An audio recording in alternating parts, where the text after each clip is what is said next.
इन फासलों को दूरियां न समझो मेरी जान, डर तो बस दिलों के फासलों से लगता है।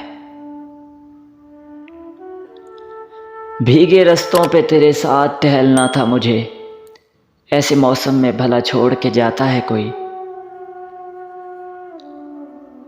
जुदाई तो किस्मत में थी, वरना इरादा तो कब्र के साथ कब्र बनाने का था। कितना आसान था तेरे हिज्र में मरना जाना, फिर भी एक उम्र लगी जान से जाते जाते।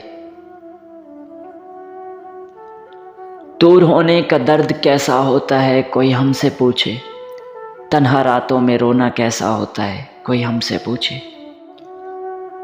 उसके होने से थी सांसें मेरी दुगनी, वो जो बिछड़ा तो मेरी उम्र घटा दी उसने। कयामत से कम नहीं तुमसे जुदा होना, न भूल पाएगा दिल तेरा अलविदा होना। उसको दुख ही नहीं जुदाई का, बस ये दुख ही खा गया मुझको। मुद्दत हुई तुझे जिंदगी से रुखसत किए हुए, लेकिन आज भी हर आहट तेरे आने की दस्तक लगती है। अब तो मुकद्दर ही मिला दे तो मिला दे, वरना हम तो बिछड़े हैं आंधी में परिंदों की तरह। ख्वाब आंखों से गए, नींद रातों से गई, वो गया तो ऐसे लगा जैसे जिंदगी हाथों से गई।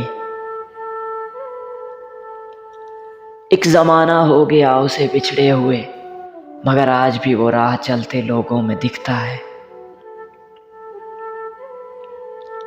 एक लफ्ज मोहब्बत था, एक लफ्ज जुदाई, एक वो ले गया, एक मुझे दे गया। बिछड़ने की इतनी जल्दी थी उसे, खुद को छोड़ गया आधा मुझ में। बेगाना था तो कोई शिकायत न थी हमें, आफत तो ये हुई कि वो मिलकर जुदा हुआ। थकन नहीं है कठिन रास्तों पे चलने की, बिछड़ने वालों के दुख ने बहुत निढाल किया। बेनूर सी लगती है उससे बिछड़कर ये जिंदगी, अब चिराग तो जलते हैं मगर उजाला नहीं करते। मैं तो रह लूंगा तुझसे बिछड़कर तन्हा भी, बस दिल का सोचता हूँ धड़कना न छोड़ दे।